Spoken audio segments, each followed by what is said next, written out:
You know what the greatest secret of history is? It's that history can be changed. And yeah, I know, everyone says history can't be changed, but it can. And today we're going to talk about how history isn't just something that goes backwards, history goes forward too. And all those great things that haven't happened yet, that's history that's just waiting to be written. So how do you change history? I'm going to tell you by sharing with you the 3 things that I tell my kids every night when I tuck them into bed. It's true, I stole the idea from a friend of mine who told me what his father used to share with him. Every single night when I tuck my kids into bed, I tell them these 3 things. Dream big, work hard, and stay humble. So let's look at them all. First, dream big. You know who has the biggest, best dreams of all? You, young people. You know how old Martin Luther King Jr. was when he became the leader of the most famous bus boycott in history? He was 26. You know how old Amelia Earhart was when she broke her first world record? 25. You know how old Steve Jobs was when he co-founded Apple Computer? 21. And you know how old Jerry Siegel and Joe Shuster were when they came up with their idea for the greatest superhero of all time? The first one, that they named Superman? These guys were 17 years old. 2 17-year-old kids created Superman. They weren't good looking, look at the picture, right? They weren't popular, they had no money, but they were 2 best friends with one dream. And with just their imaginations, they gave the world Superman. And I know, creating Superman is a once-in-a-lifetime big dream, so I want to tell you about Alexandra Scott. She goes by Alex. Alex was diagnosed with cancer before she was even a year old, and that was the only life she knew: sickness, chemotherapy, and surgery. When she was 4, Alex asked her parents, could she put a lemonade stand in the front yard? She didn't want to buy anything for herself. She wanted to use the money to give it to doctors to help other kids with cancer.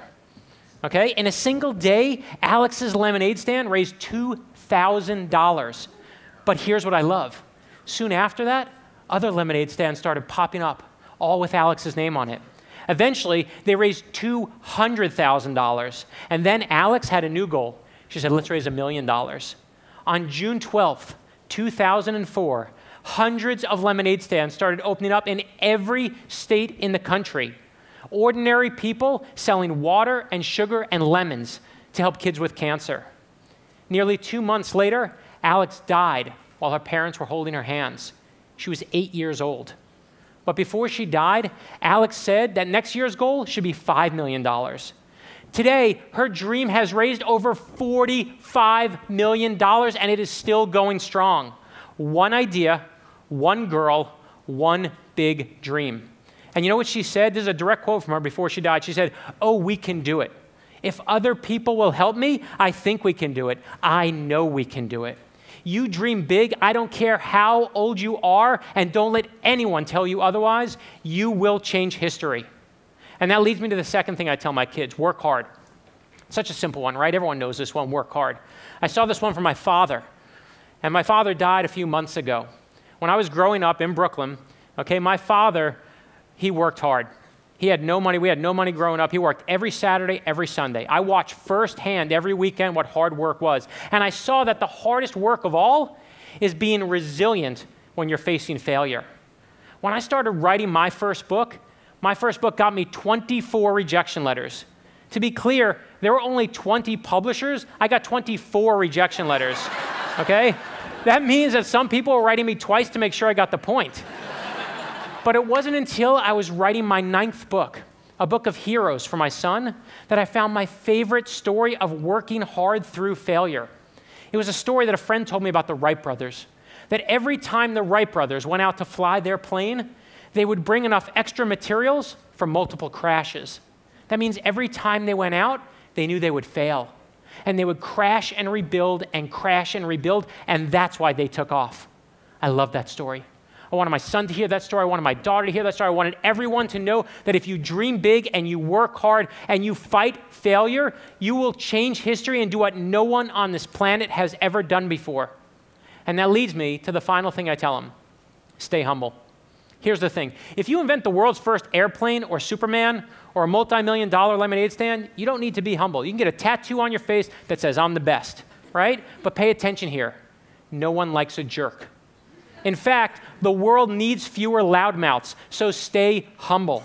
When Thomas Jefferson wrote the Declaration of Independence, you know he never took credit for writing it while he was alive? It wasn't until he died and it was in his obituary that the average American found out that he was the author. That's humble. So there's the big secret. Dream big, work hard, stay humble. Wait, you're saying, that's it? What, you tell me a bunch of stories and what? How do I change history? Here's the answer. All history ever is a bunch of stories. Conflicting stories, big stories, little stories, our stories. So how do you change history? All you got to do is write your story. Okay? Now, no, I'm serious. That's it. And people think history is a bunch of facts and dates you got to memorize. That's not what history is at all. History is a selection process, and it chooses every single one of us every single day. The only question is, do you hear the call? And that leads me to the most important thing I'm going to tell you here. You will change history. Some of you will change it in big ways, affecting millions of people. Others of you will do it in more personal ways, helping a family member or someone who needs it. But let me tell you right now, one is not more important than the other. If you help people en masse or one by one, that's how history gets changed, when you take action. But when you start writing your story and you get scared, as we all inevitably do, I want you to know one thing. No one is born a hero. Every single person that we talked about today, whether they were a 26-year-old preacher or two 17-year-old nerds or a little girl who had cancer, every single one of them had moments where they doubted themselves, like you, like me. They had moments where they worried about school and friendships and would they be accepted by others, like you, like me. They had moments where they worried about loneliness and failure and would they ever succeed, like you, like me. But the best part is, you don't have to start a multi-million-dollar lemonade stand to change the world. All you got to do is help one person. Be kind to one person. That's the answer. It is my core belief. It is in every story I just told you. I believe ordinary people change the world. I don't care how much money you have. I don't care where you go to school. That is all nonsense to me. I believe in regular people and their ability to affect change in this world. I believe in my father and a 25-year-old daredevil named Amelia and a little girl who sells lemonade like nobody's business. And it's why I believe in that very first hero we were talking about today, Superman. To me, the most important part of the story isn't Superman. The most important part of the story is Clark Kent. And you want to know why? Because we're all Clark Kent. We all know what it's like to be boring and ordinary and wish we could do something incredibly beyond ourselves. But here's the real news. We all can do something incredibly beyond ourselves. I got 24 rejection letters on my first book, 24 people who told me to give it up. And I don't look back on the experience and say I was right and they were wrong and ha-ha on them. What I look back and realize is that every single one of those rejection letters told me to work harder, to dream bigger, and you better believe it made me more humble. But it also made me want it more than anything. So whatever it is you dream big about, whatever it is you work hard for, don't let anyone tell you you're too young, and don't let anyone tell you no. Every life makes history, and every life is a story. Thank you.